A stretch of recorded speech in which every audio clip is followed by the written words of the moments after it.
Bhagavate Vasudevaya.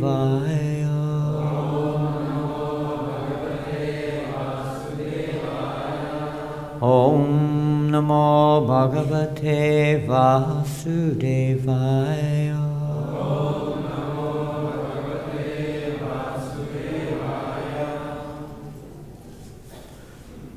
Reading the Srimad Bhagavatam, Canto 6, Chapter 3, text number 25. The title of the chapter is Yamaraj Instructs His Messengers. Kindly repeat. Prayena Veda Tad Idam Na Mahajana Ayam Devya Vimohita Matir Bata Mayayalam Trayang Jadikrita Matir Madhu Pushpitayang Vaitanike Mahati Karmani Yujamanaha Prayena Veda Tadidang Namahajanoyam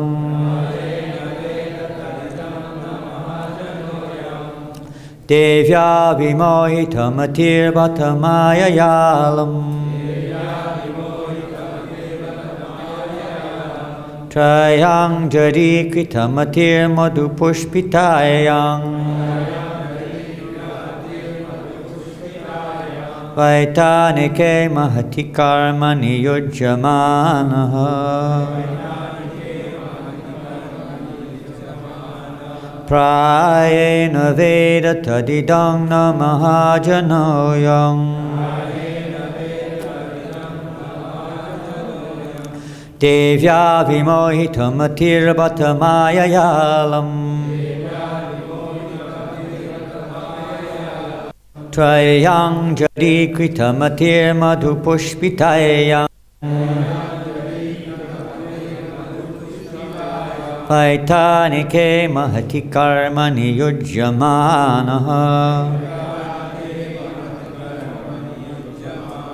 Prayena Veda Tadidang Namahajanoyam Devya Vimohita Matir Bhatamayayalam Trayang Jadikrita Matir Madhu Pushpitayang Vaitanike Mahati Karmani Yujamanaha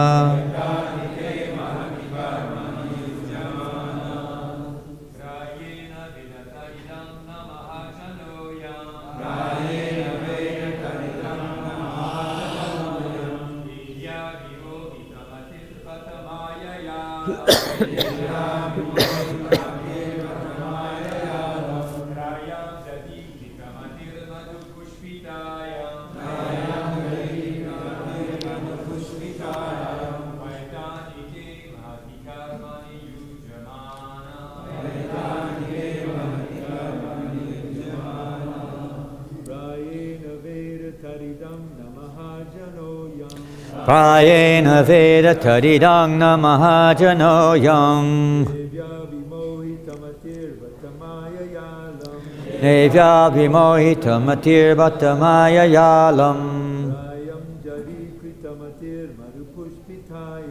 Trayang Jadikrita Matir Madhu Pushpitayang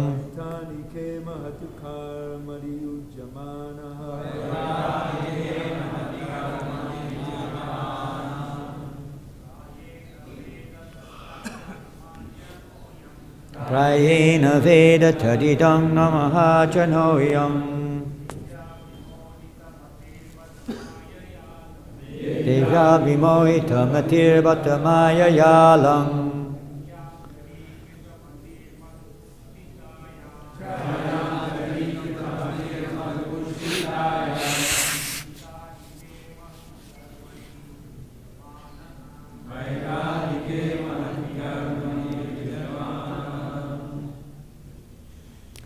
Ladies.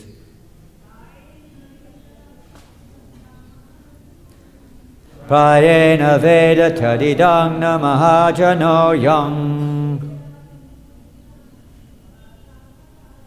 Devya Vimohita Matir Bhattamaya Yalam Kayam Jadi Krita Matir Madhupushpitayam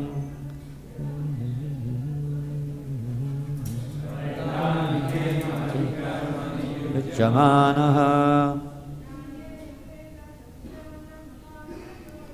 Prayena Veda Tadidang Mahajano Yang Devya Vimohita Matir Bhattamaya Yalam Trayang Yadi Kitamatir Madhupushpitayang Aitanike Mahati Karmani Yujyamanaha Prayena almost always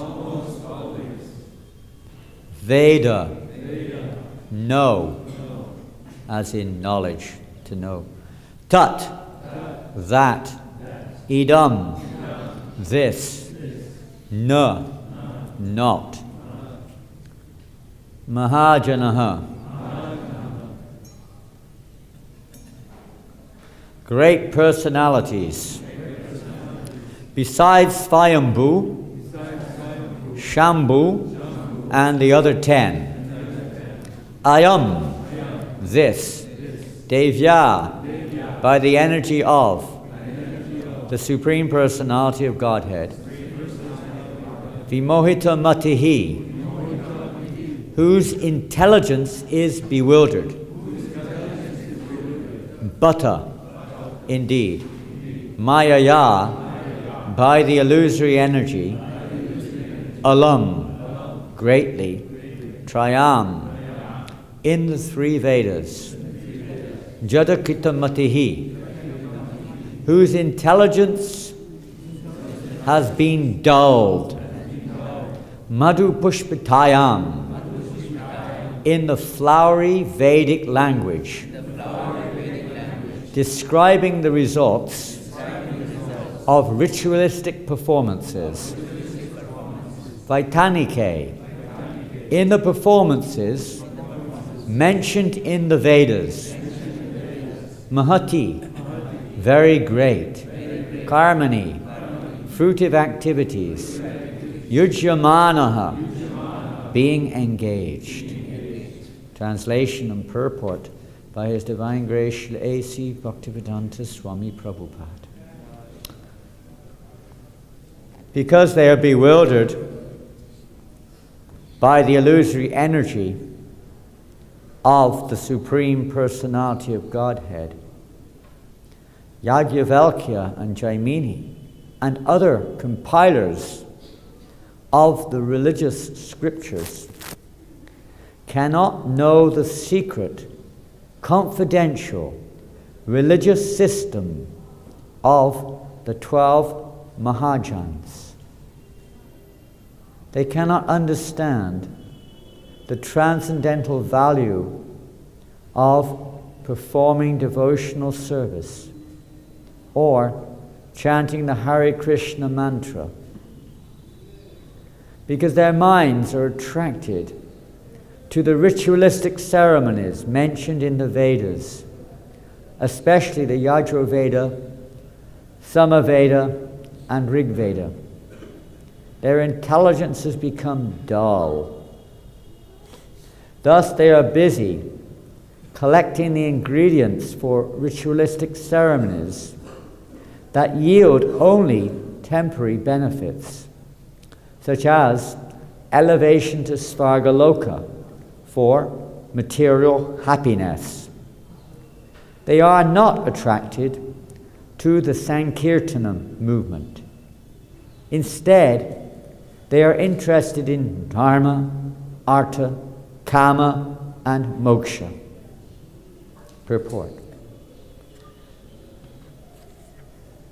Since one may easily achieve the highest success by chanting the holy names of the Lord, one may ask why there are so many Vedic ritualistic ceremonies and why people are attracted to them. This verse answers the question. As stated in Bhagavad Gita 15:15, Vedaischa sarvar aham eva vedyaha. The real purpose of studying the Vedas is to approach the lotus feet of Lord Krishna.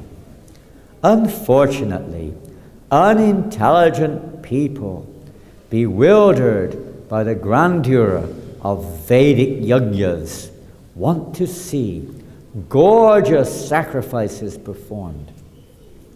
They want Vedic mantras chanted and huge amounts of money spent for such ceremonies. Sometimes we have to observe the Vedic ritualistic ceremonies to please such unintelligent men. Recently, and not so recently now, maybe 40 over years ago, Prabhupada writes here, recently, when we established a large Krishna Balaram temple in Vrindavan, we were obliged to have Vedic ceremonies enacted by Brahmanas because the inhabitants of Vrindavan, especially the smarta Brahmanas, would not accept Europeans and Americans as bona fide Brahmanas. Thus, we had to engage Brahmanas to perform costly yajnas. It was almost a trick, really, because they thus had to, having performed the yajnas for an installation, they had to accept that the whole affair was bona fide. And naturally our temple here became accepted as a bona fide temple, and not just a temple for the Westerners, so to speak. In spite of these yajnas, the members of our society perform Sankirtan loudly with mridungas. And I considered the Sankirtan more important than the Vedic ritualistic ceremonies. Both the ceremonies and the Sankirtan were going on simultaneously. The ceremonies were meant for persons interested in Vedic rituals for elevation to heavenly planets. Jarikita matir madhupushpitayam. Whereas the Sankirtan was meant for pure devotees interested in pleasing the Supreme Personality of Godhead. It was interesting. Maybe some of you were there. Ghost Thakur Prabhu, maybe, were you there in Hyderabad for the installation? No? You were there? Hyderabad. Anybody was there? The Radhakund, anybody was there? I don't know. But you may have heard about it. How in Hyderabad, when Srila Prabhupada installed the deities there also, they had South Indian Brahmin priests performing the installation ceremony. But they were so attracted by the Sankirtan that you can see it on the video. They're all dancing like anything in the kirtan afterwards, in ecstasy. They're all jumping around with their arms in the air. And Prabhupada, same thing here. The real, even within our heart, to install the Lord within our heart, the process of installation is the Sankirtan, the glorification of the Lord's name, fame, pastimes, qualities, and so on. Loud chanting of the holy name clears away the heart, clears the environment. The Lord is very attracted to the loud kirtan. As Haridas Thakur emphasized, that loud kirtan is the method, especially in this age of Kali, the congregational chanting of the holy name of the Lord is the yajna which pleases the Lord. So Prabhupada is saying here that to satisfy the local, specifically smarta Brahmins, So they accept this as authority, as being authorized. Prabhupada engaged them. It was very clever. And they couldn't really criticize it because they did it themselves. And Krishna has his plans, of course. But the main thing was that the Sankirtan, and even now, it's been going on, of course, every day, 24 hours, the chanting of the holy name of Krishna vibrates here in this temple constantly. And, of course, elsewhere too. But especially this is our business in our Krishna consciousness movement, is to spread this Sankirtan. Srila Prabhupada describes the effect in the case of many, King Prachanibarhishat, for instance. He was very interested, as Prabhupada mentions here, in yajna, but mainly for elevation, material elevation, to maybe higher planets, like that, freedom from karma and so on. Different material reasons we may have. But he was performing one sacrifice after the next in different places, overdoing it actually, performing all these sacrifices, animal sacrifices, which were recommended. Previous ages not recommended in this age.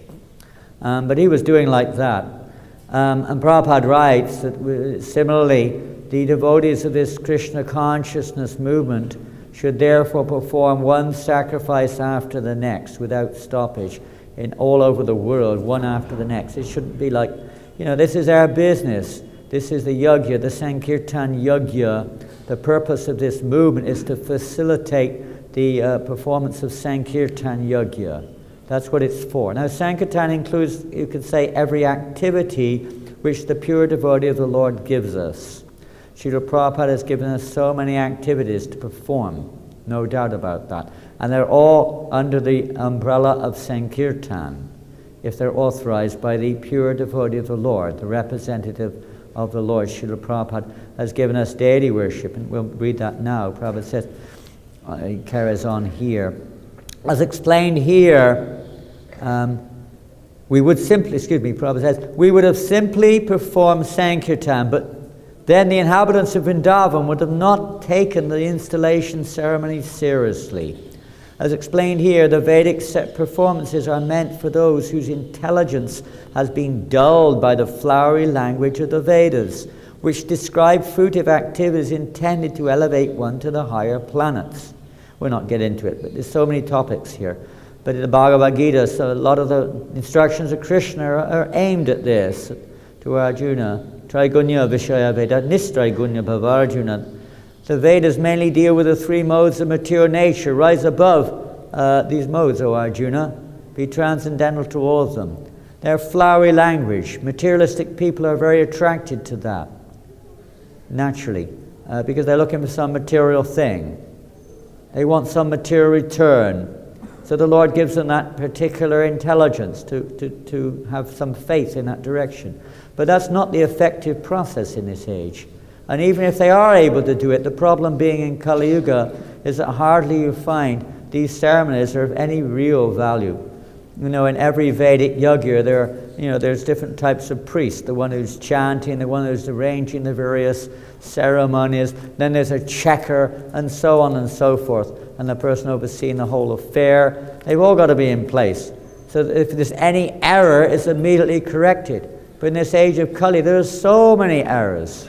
Even when Lord Vamanadev, when he came into the yajna, the arena of Bali Maharaj, Bhrigu to, you could say, play a transcendental trick and take everything away from Bali, which he did in one sense. And Shukracharya, Bali Maharaj's spiritual master, cursed Bali to, down you go, boy, to the lower planetary systems. You disobeyed my instruction, and you've given everything to the enemy, Vishnu. And anyway, Lord Vishnu asked our Shukracharya what fault was Bali Maharaj, and Shukracharya replied, he hadn't actually, my Lord, he had no real fault. All this is orchestrated by you. Mantratas tantatas chidram dehakalar vastutaha. He said even though all the arrangements, the mantras, the chanting, the time, the place, the circumstance, the paraphernalia, everything's wrong. He said everything by anusankirtanam tava, by the performance of sankirtan, everything becomes nischidram, or faultless. Otherwise, especially in Kali Yuga, Kalayadosha Nadhe Rajanasti Hekumahanguna, Kirtanadeva Krishna, Sya Mukta Sangha Param Vijata. This Kali Yuga is an ocean of faults. It's not just a few faults, it's an ocean of faults. There's faults everywhere. You don't have to look very far to find a fault. In fact, you don't have to look anywhere. They're right there with us. Prabhupada even said that no one can follow strictly all the rules and regulations of brahmacharya life, grihastha life, vanaprastha life, sannyasi life, this thing, that thing. No one can follow. We try, as Prabhupada, has introduced these things. We're doing deity worship. This is, of course, the process for Dwapara Yuga, but recommended for God realization. And sometimes we do some yajna, which is recommended in Treta Yuga, like that. But primarily speaking, these are to support our performance of Sankirtan. They have there's a lot more to it as well, but they're there specifically so that we can be a little bit clean and pure in heart, a little bit more serious about what we're doing, the vows that we take. And on top of that, from the preaching, just see how many people are coming here to the Krishna Balaram Mandir, or practically any temple of ISKCON, depends where it is, but so many temples. People just pour in. I just opened up a big temple in Malaysia. Nobody was coming before. I don't know how it is now, but when I was there last time, hundreds of people coming every day. They're naturally attracted to opulence or to some beauty. Even in Western world, in some places like in New Varshan in Auckland, regularly we have old age people coming in busloads. They come on a day outing. Check it out. They go to the winery next door. Then they go to the liquor shop. They go to all these places, famous places nearby. And then they drop them off at our temple for a couple of hours. And they have they enjoy it. And it's amazing when they see the temple and the deities, their eyes pop out practically. Oh, it's so beautiful. What is it? They have no idea what it is. Who are those statues? They're so beautiful. And they're taking pictures. And as Prabhupada said, we don't need temple. But because people will not come if we preach under a tree very much. They did in Tompkins Square Park 50 years ago, but as a different sort of group of people. But in general, even then Prabhupada had opened a preaching center in 2nd Avenue 50 years ago so that people could follow up. This is not Satya Yuga. People need some focus, something to, so let's say audio-visual kind of focus there. We're not so easy for us to maintain our attention. The deity worship, just to have that consciousness of doing it for pleasure of Krishna, dressing the Lord, offering our food to the Lord. We wouldn't probably do it otherwise. We just kind of look around, see there's no one around, and eat it. Make sure there's no one watching, and just eat it. It's vegetarian, isn't it? Must be all right. But I've got to offer it to the deity, got to offer it to Krishna. There's sort of like, some kind of, what you say, and a buffer there. But even yajnas, it makes it a little bit more, I took a vow in front of the fire, even though it's not performed properly by Vedic standards. It creates a samskara, an impression in our heart, which makes us a little bit serious about Krishna consciousness. The Prabhupada has given us so many different facilities, but it's primarily so that we can actually just remember Krishna. It's all based on that principle. Somehow or another, remember Krishna. Otherwise, what's the use? It's Shrama Evi Kevalam. We could do 1,000,000 yajnas and chant 1,000,000 mantras, but if it's not softening our hearts and helping us to remember Krishna, it's not really of much value. That's the purpose. Dharma svanushthitak pungsam vishvaksena katasya no pariyadi yadivating Shrama Evi Kevalam. Whatever we do is really a useless endeavor unless it helps us to awaken our remembrance of Krishna. So this is, especially Prabhupada says, in this age of Kali, Sankirtan alone is sufficient. It's sufficient. Don't need anything else. All perfection. If the members of our temples in the different parts of the world simply continue Sankirtan before the deity, and Prabhupada emphasized this is a very important activity, to chant and dance in front of the deity. Everywhere. We go out on the street, Krishna's everywhere. To spread that mercy everywhere. That's our mission. In front of the deity too. It's very purifying. It's not necessarily we're seeing the deity. The deity is seeing us, and when he sees us dance and chant, he's very happy. Of course, it depends, again, on our motivation and a few other factors, but in principle, it's the activity which is pleasing to the Lord. Most worship, deity worship, must be accompanied by congregational chanting of the holy name, Sankirtan. It's not just about doing the rituals alone. Chanting should be going on too. And of course, there are many devotees now. But many times in years gone by, still there in some temples, there's only the Pujari. Nobody else is around. And it was the standard during Prabhupada's time. The Pujari would lead Kirtan throughout the arti. There's no question of just standing like a statue or playing a tape player, recorder or something as we do now. But the Pujari had to sing during the arti. That was always the standard, at least in the early 70s. Singing away as you were offering the arti instead of counting 1 to 10 or whatever it is you learn. 2, 4, 6, 8, whatever you do as you offer the arti. But focusing on the Sankirtan should also be there. Especially before Chaitanya Mahaprabhu. If we do that, Prabhupada says, we'll remain perfect. Lord Chaitanya Nitai Gaur. Deities, especially the worship of Nitai Gaur, is the Sankirtan, chanting and dancing. Nevertheless, to keep oneself clean in habits and mind, deity worship and other regulative principles are required, and they're very important for all of us. They go on side by side like two tracks of a railway line. Pancharatriki Vidhi and Bhagavat Vidhi go on side by side. We'll fall off if we just try to do one or the other. We have to have enthusiasm, purity to preach, and for enthusiasm to carry on, we have to chant and dance and preach. There is no need of any other performances. Jiva Goswami says that although Sankirtan is sufficient for the perfection of life, the archana or worship of the deity in the temple must continue in order that the devotees may stay clean and pure. Srila Bhaktisiddhanta Saraswati Thakur therefore recommended that one follow both processes simultaneously. We strictly follow his principle of performing deity worship and Sankirtan along parallel lines. This we should continue. And unfortunately our time is very short, and I was going to cover a few topics, but we're just focusing on one. One of the topics we're not going to touch upon is the fact that Sankirtan itself, particularly in this age of Kali, fulfills the purpose of all other sacrifices, and how much other sacrifices are basically ineffective in this age, although they're attractive to materialistic people.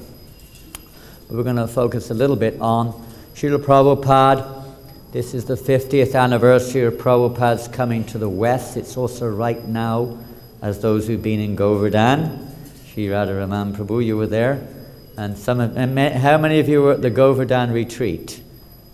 Well, quite a lot of you had the good fortune of hearing that transcendental message of Sankirtan. That's also Sankirtan. We're hearing the glories of Krishna is what it means, Kirtan, the glorification of the Supreme Lord.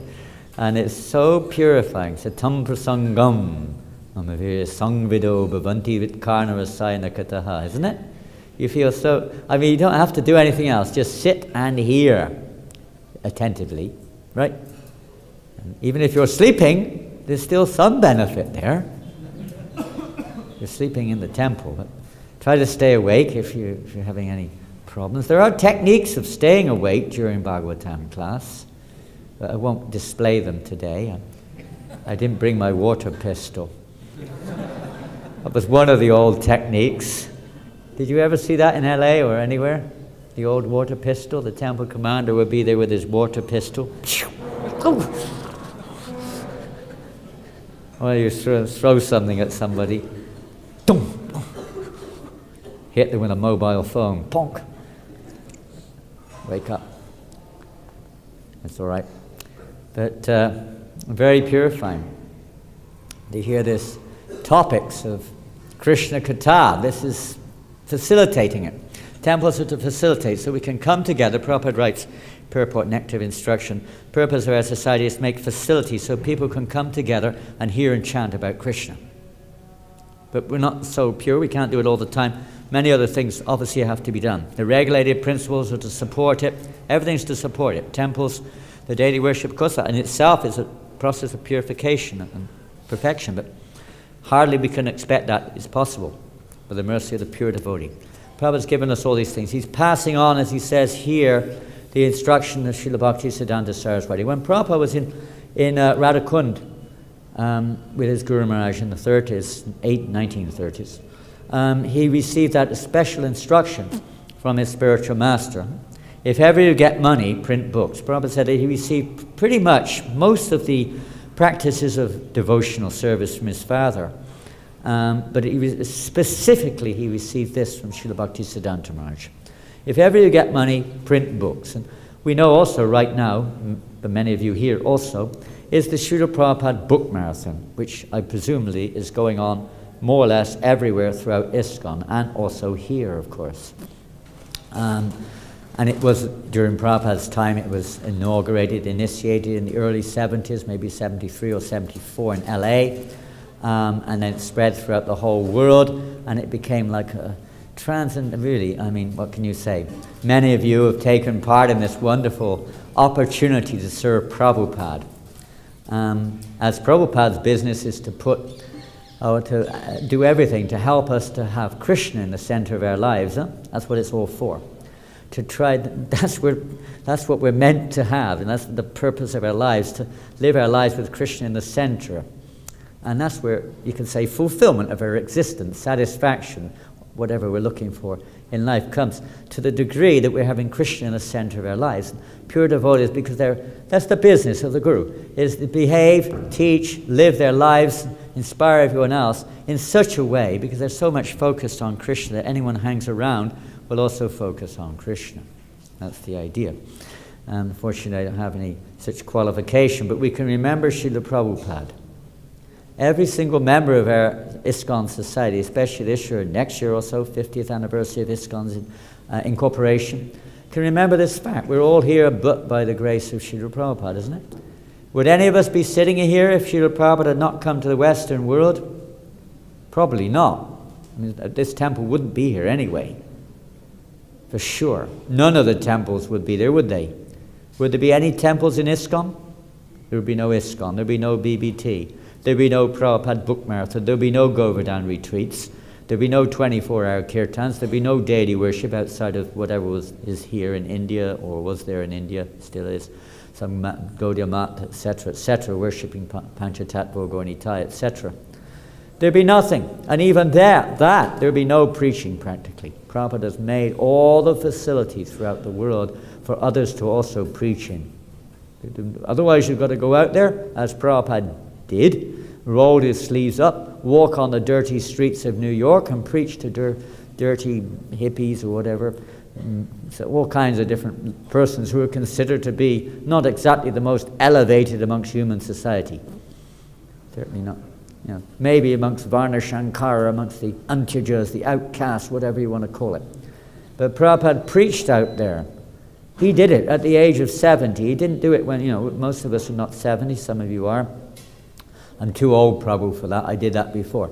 Prabhupada was 70 when he was going the streets of New York and everywhere else on his own, preaching Krishna consciousness. No one else did it. Simple as that. They may have tried a little bit, but then they gave up. But Prabhupada did it, and he never gave up. And he's given it to us. And Prabhupada is you can say, the spiritual protector of our movement. He's the spiritual inspiration of our movement. All our business is to pass on that shelter. It's not that we've got some competitive capacity or anything. It's just passing on Srila Prabhupada's unlimited mercy in the form of his instructions, in the form of his books. And that's the same for literally every single devotee everywhere. Every person in the world The Guru is one, no doubt coming from Krishna. He appears in many forms. But for us in this Krishna consciousness ISKCON movement, he is the primary Siksha Guru for each and every devotee in our movement, and always will be as long as this movement exists. And our business is to help others to follow that Siksha, chanting the holy names, worshipping the data according to the way Srila Prabhupada would like it, not according to the way I like it. This is the process of pure devotional service, learning from the pure devotee how we can behave in such a way which will please Krishna, because they live their lives like that. Srila Prabhupada is teaching us how we can mold our lives for the pleasure of Krishna, particularly by the performance of Sankirtan. And it's wonderful because, in fact of the matter is, even during Prabhupada's physical presence, if you want to call it that, on the planet, many devotees never saw him. They were initiated, they never even saw Prabhupada. In some parts of the world, last year or two, Prabhupada didn't travel so much, and he didn't go to most of the temples anyway. So many devotees got initiated by mail, but their heart and soul sold to Srila Prabhupada. And the same opportunity, facility, although is there for now, we've got extra addition of Prabhupada's followers to help us to adhere to, you could say, Srila Prabhupada's merciful umbrella, giving us that shelter to protect us from the onslaughts of this age of Kali, by taking shelter of his Siksha, the instructions, just like we're sitting here today. This is part of his Siksha, the morning program, the evening program, going regularly for Sankirtan, regularly, just like now is a Prabhupada marathon. I mean, Prabhupada said some things, time and circumstance. Practically speaking, we said we can close the doors of the temple and just leave one or two devotees back, everyone can go on Sankirtans. That's a time and circumstance instruction. In other words, obviously if there's a lot of people coming to the temple, that's Sankirtan, you've got to be there to receive the guest. But the principle is there, we should be performing Sankirtan as much as possible. That was Prabhupada's mood, his mood. Distribute books, as many as possible. He got this instruction from his Guru Maharaj, and he fulfilled that instruction with his heart and soul, and expected us to carry it on. So anyone who does that is serving Prabhupada, and Prabhupada will be very, very pleased. With any devotee who's distributing his books, you'll get his mercy. And this way you can feel Prabhupada's presence. Everyone can feel Prabhupada's presence when we follow the same instructions. Just like in Krishna, if we ever attain this state of pure Krishna consciousness, you know, it's not just Krishna's not alone. He's there with Prabhupada, all the pure devotees, all of our gurus, our parampara, everyone's there. He's not alone. So we're not alone. Prabhupada's there with us now. He's guiding us. Prabhupada even said that his spiritual master was with us in this Krishna conscious movement. Bhaktivinoda Thakur is overseeing, protecting us. They're all there if we a little bit do understand it, to give us their mercy.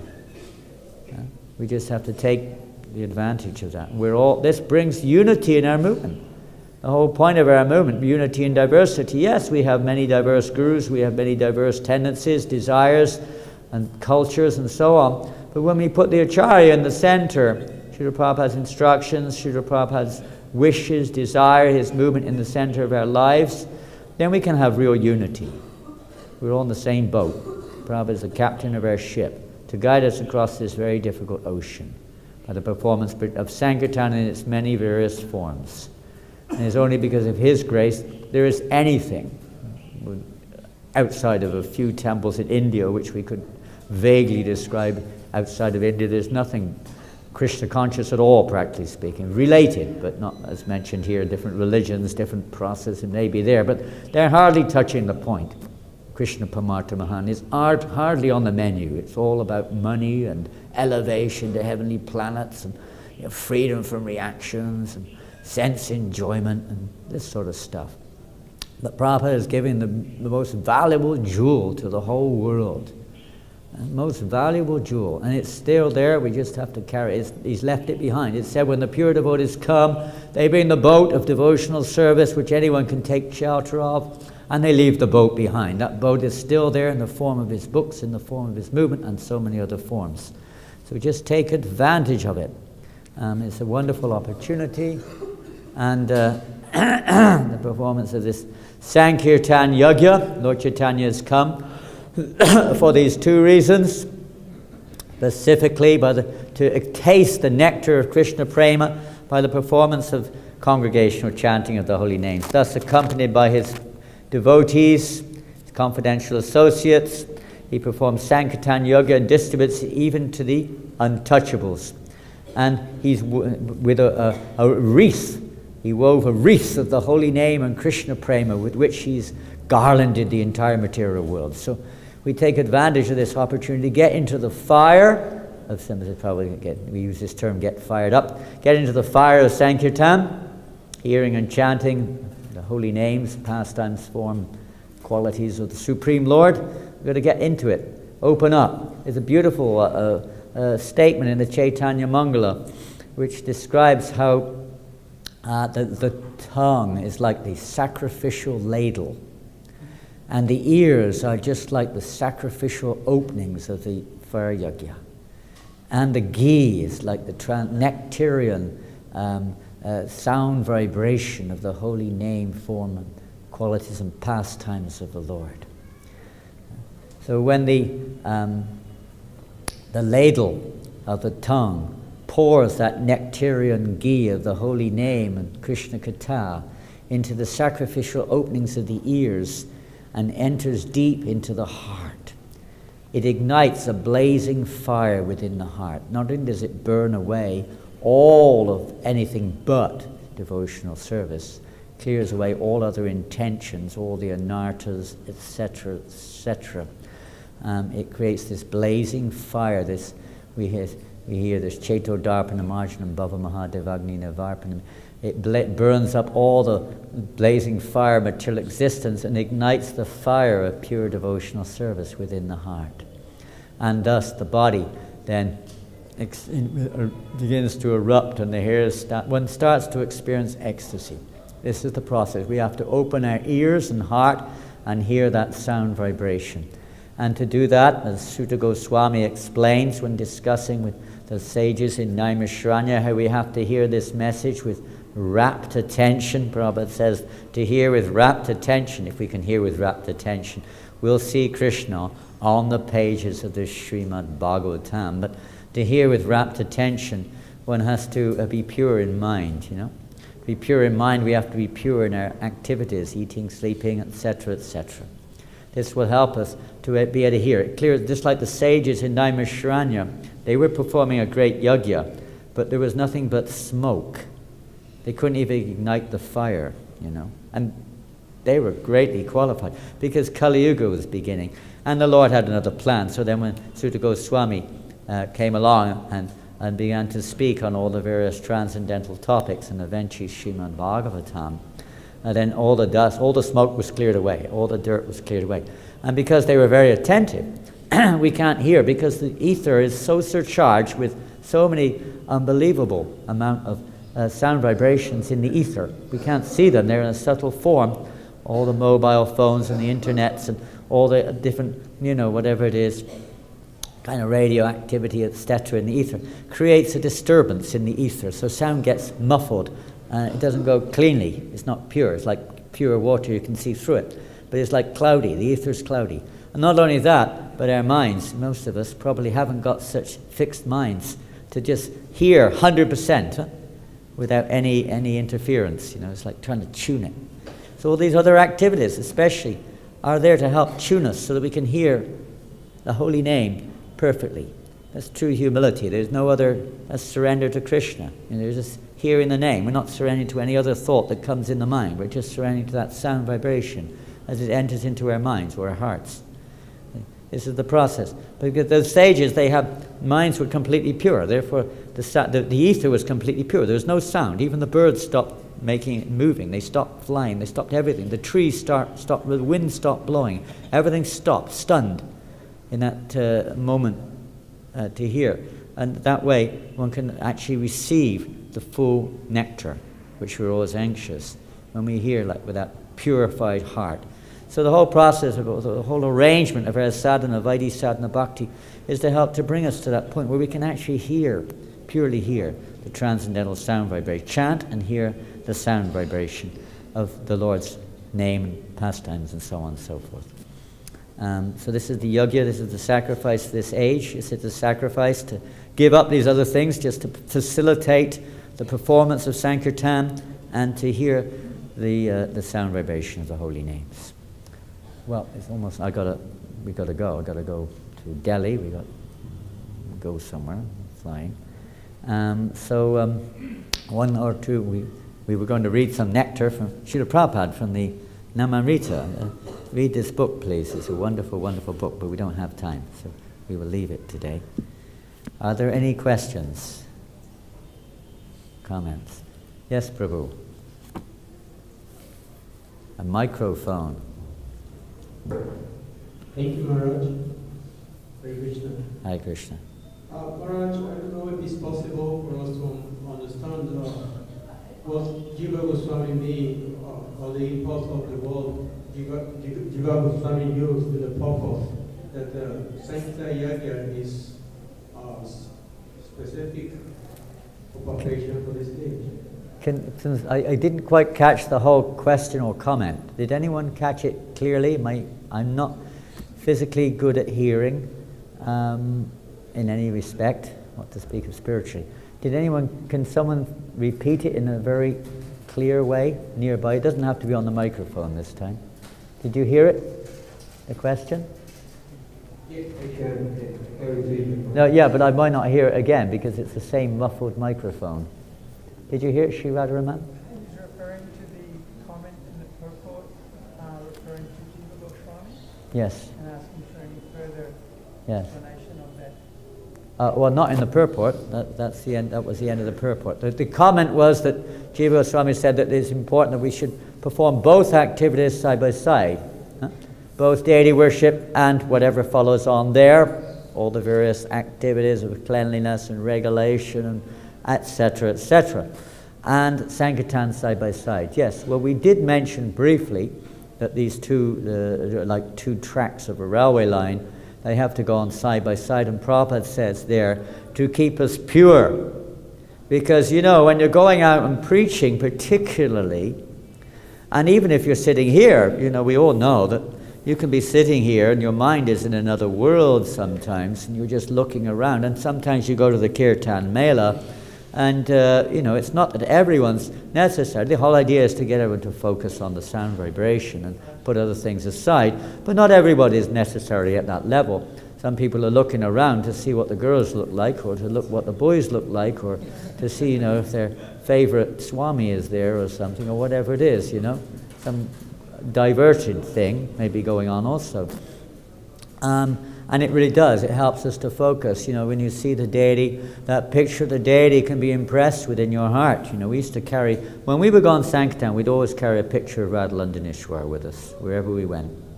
It was like standard practice. It wasn't like your thing. Everyone did it, practically. Or the lotus feet of Krishna, not Radharani, but Krishna. We would see those lotus feet. The lotus feet of Krishna, we would carry a picture with us and meditate on it. When you're having some, it's challenging going out there and especially in the Western world, and meeting people and trying to distribute Prabhupada's books. It's a real challenge for, we're not so transcendental. And, they're affected by the modes, and we may also get affected by the fact that they're affected, and we may also be affected already anyway. So when we have that reminder, it helps us to be a little less affected by the environment, It's really, and it brings us all together. If there was no deity worship, what would we do? It brings all the devotees together 4 o'clock in the morning. Would you get up at 4 o'clock in the morning if it wasn't for deity worship? Probably not. Unless you had to go to work or something, isn't it? People get up at that time to go to work, to get money. But, we would probably be lying in bed till 8 o'clock if it wasn't for the fact there was a morning program going on, Oh, and it used to be like that in London, all over the world, until about 1970. It was like that. There was really up to 11, 12 o'clock on Harinam Sankirtan, and get up at 7 or 8 in the morning. It was the usual fare. Prabhupada then introduced standardized, let's say regulated sadhana bhakti in terms of archana and deity worship and so on, to help purify us. Because to continue in devotional service, the force to help for ourselves to continue to help bring others up in Krishna consciousness, purity must be there. Purity must be there. Purity is the force. So deity worship specifically is to facilitate this and development of side by side with the enthusiasm and the mission of preaching. Although everything's there in chanting the holy names in performance of Sankirtan, for most of us, our minds are too disturbed. We need other things there to regulate, to focus, to help to keep us on track. Otherwise we fall off real easy. We're not very good at tightrope walking. We look down all the time. If you're doing tightrope walking, you've got to look down. You don't look down. That's the secret. You've got to walk on that rope. You see the kids last week down in town. Many of them were walking on ropes on some special day. Tightrope. They've got to keep their mind fixed on the goal at the other end. As soon as the mind goes off that fixation, they fall off the rope. You have 2 ropes, is easy. 1 foot on each rope. You can balance easy, you see. So it's to help balance us on this path. Because when we're doing Sankirtan or something, your mind gets wandered. Some girl comes along, some boy comes along, something in the shop, something, whatever it is, something attracts our mind. We get carried away. So this helps us to be a little bit more stable on our endeavors to make this progressive path towards the ultimate perfectional goal of life. So Prabhupada, he's given us what we need. You just have to take shout of it. And that shout is there for all of us. Don't think we can all have a relationship with Srila Prabhupada. Every one of us has or must develop a relationship with Prabhupada through Siksha. We must make that our center focus. And we're all here just to help each other to actually, let's say, follow that Siksha purely, more and more purely. And that's how we attain perfection, by following that instruction.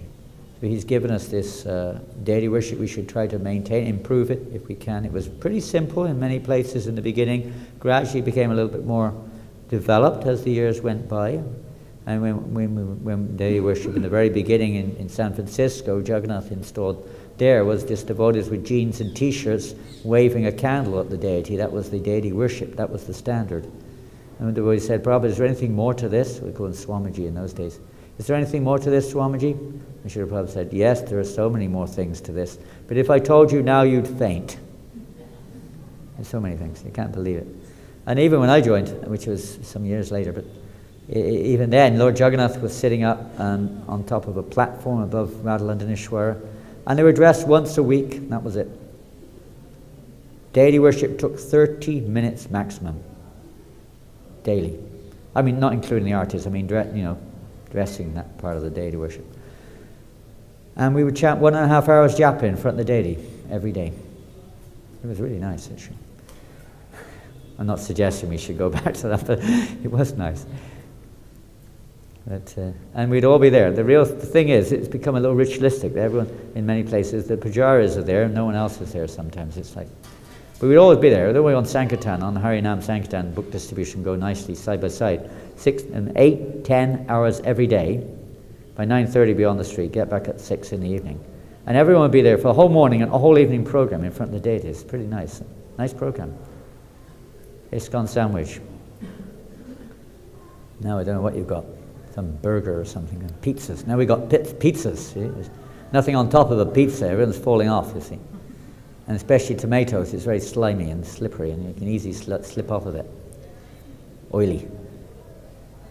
ISKCON sandwich Prabhupada gave. Morning and evening program, and then preaching during the middle. It's a really nice program. But I mean, of course, most of us are not living in the temple, but in those days, if you weren't living in the temple, you weren't a devotee. That was the definition of a devotee, basically, someone who lived in the temple. Isn't it? In the early years. No, if you lived outside, that was it. You weren't a devotee, really. I mean, there were some exceptions, but not many. So it was easy then. But, the same principle still applies. Even if you live at home, you should try your best to do what you can to have morning and evening, some kind of morning and evening program. And especially in the temple. It really is magic. It's Prabhupada's association. And that's where we're losing the thread, losing the track of Prabhupada's association. And where we're not feeling, say, fulfilled maybe. Give it a go. Nothing to lose, everything to gain. Sankirtan in the day, or whatever service we've got, and here in chant, morning and evening, like that. Hare Krishna. Srila Prabhupada ki jai, Grantaraj Srimad Bhagavatam ki jai, Gaur Premanandi. Hare Krishna. Thank you very much. Hare Bol.